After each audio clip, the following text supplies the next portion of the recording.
যদি ছাত্রদের নিজেদের নির্বাচিত প্রতিনিধি থাকে তাহলে বিশ্ববিদ্যালয় ক্যাম্পাসে কোনো রাজনৈতিক সংগঠনের এই হামলা এবং মাতব্বরি থাকবে না। খুলনা প্রকৌশল বিশ্ববিদ্যালয়ে দীর্ঘদিন ধরে দলীয় ছাত্র রাজনীতি নিষিদ্ধ থাকলেও ছাত্রদল জোরপূর্বকভাবে রাজনৈতিক কর্মকাণ্ড পরিচালনা করতে চায়। সাধারণ শিক্ষার্থীরা সেই জোরপূর্বক দলীয় রাজনৈতিক কর্মকাণ্ড পরিচালনায় বাধা দিলেই তাদের উপরে ছাত্রদল এবং বহিরাগত বিএনপি যুবদল ক্যাডাররা হামলা চালায়। দলীয় ছাত্র রাজনীতি নিষিদ্ধ হলেও কুয়েটের ভাইস চ্যান্সেলর ডক্টর মোহাম্মদ মাসুদের পৃষ্ঠপোষকতায় ছাত্রদল এই কার্যক্রম পরিচালনা করে। এমনকি যখন ছাত্রদল যুবদল বিএনপির যৌথ হামলা চলছিল তখনও ভিসিকে কোনো ব্যবস্থা নিতে দেখা যায়নি।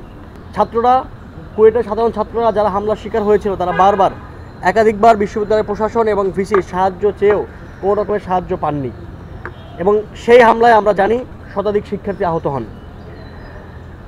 শিক্ষার্থীরা বারবার প্রশাসনের সাহায্য চেয়ে নিরাশ হয়ে ফিরে যান। পরবর্তীতে 25শে ফেব্রুয়ারি থেকে এখন পর্যন্ত কুয়েটের বিশ্ববিদ্যালয়ের সকল শিক্ষা কার্যক্রম বন্ধ আছে। যখন শিক্ষার্থীরা শিক্ষা কার্যক্রমে ফিরে যেতে চাচ্ছে ঠিক সেই সময় গত 10ই এপ্রিল 22 জন শিক্ষার্থীর নামে মিথ্যা মামলা দেওয়া হয়। যদিও এখন পর্যন্ত হামলাকারী কারো বিরুদ্ধে কোনো ব্যবস্থা নিতে দেখা যায়নি। যারা হামলা করেছে তাদের বিরুদ্ধে বিশ্ববিদ্যালয় প্রশাসন কিংবা সেখানকার স্থানীয় প্রশাসন, পুলিশ, আইনশৃঙ্খলা বাহিনী কাউকেই কোনো ব্যবস্থা নিতে দেখা যায়নি। উপরন্তু এ সকল শিক্ষার্থীরা হামলার শিকার হয়েছে তাদের মধ্য থেকেই 22 জন শিক্ষার্থীর নামে মামলা করা হয়েছে।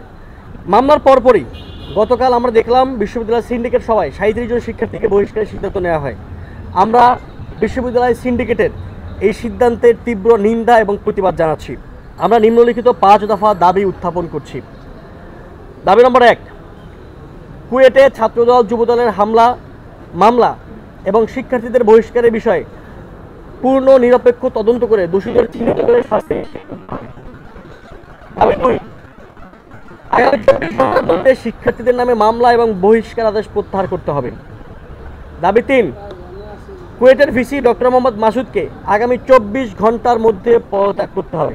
আমি আবারও পড়ছি, কুয়েটের ভিসি ডক্টর মোহাম্মদ মাসুদকে আগামী 24 ঘন্টার মধ্যে পদত্যাগ করতে হবে। পদত্যাগ করতে সম্মত না হলে রাষ্ট্রপতির ক্ষমতা বলে তাকে অপসারণ করতে হবে। দাবি নম্বর 4, আগামী 48 ঘন্টার মধ্যে কুয়েটের সকল হল খুলে দিয়ে বিশ্ববিদ্যালয়ের শিক্ষা কার্যক্রম পুনরায় বহাল করতে হবে। দাবি 5, বাংলাদেশ গণতান্ত্রিক ছাত্র সংসদের কেন্দ্রীয় সদস্য মাহিন আহমদের উপর হামলাকারীদের অনতি বিলম্বে গ্রেফতার করতে হবে। নির্দিষ্ট সময়ের মধ্যে উপরোক্ত দাবিগুলো মেনে না নেওয়া হলে বাংলাদেশ গণতান্ত্রিক ছাত্র সংসদ রাজপথে কঠোর কর্মসূচিতে যেতে বাধ্য হবে। আমরা আজকে যে 5 দফা দাবি উত্থাপন করেছি সেই 5 দফা দাবি যদি আমাদের নির্দিষ্ট সময়ের মধ্যে মেনে না নেওয়া হয় আমরা কঠোর কর্মসূচিতে যেতে বাধ্য হব। একই সঙ্গে আমরা আপনাদের কাছে দাবি জানাই, আমরা বিশ্ববিদ্যালয় প্রশাসনের কাছে বলবো এবং একই সঙ্গে যদি এই ব্যাপারগুলো মেনে আনা হয়, দাবিগুলো মেনে আনা হয়, আমরা এর সঙ্গে রাষ্ট্র সংশ্লিষ্ট যে বিষয় আছে রাষ্ট্রকে সে ব্যাপারে নিশ্চয়ই অবহিত করব। আমরা খুলনা বিশ্ববিদ্যালয়ে যে ছাত্ররা এখনও আন্দোলন করছে তাদের সঙ্গে আমরা সংহতি জ্ঞাপন করছি। আমরা আশা করেছিলাম যে জুলাই গণ অভ্যুত্থানের পরে যে অভ্যুত্থানটি ছাত্ররা লিড দিয়েছে, ছাত্রদের নেতৃত্বে আন্দোলন হয়েছে, সেই ছাত্ররা ছাত্র সংসদ ফিরে পাবে। আমরা দেখেছি প্রায় 9 মাস হয়ে গেল গণ অভ্যুত্থানের পরে বাংলাদেশের কোনো একটি বিশ্ববিদ্যালয়ে এখন অবধি ছাত্র সংসদ নির্বাচন হয়নি।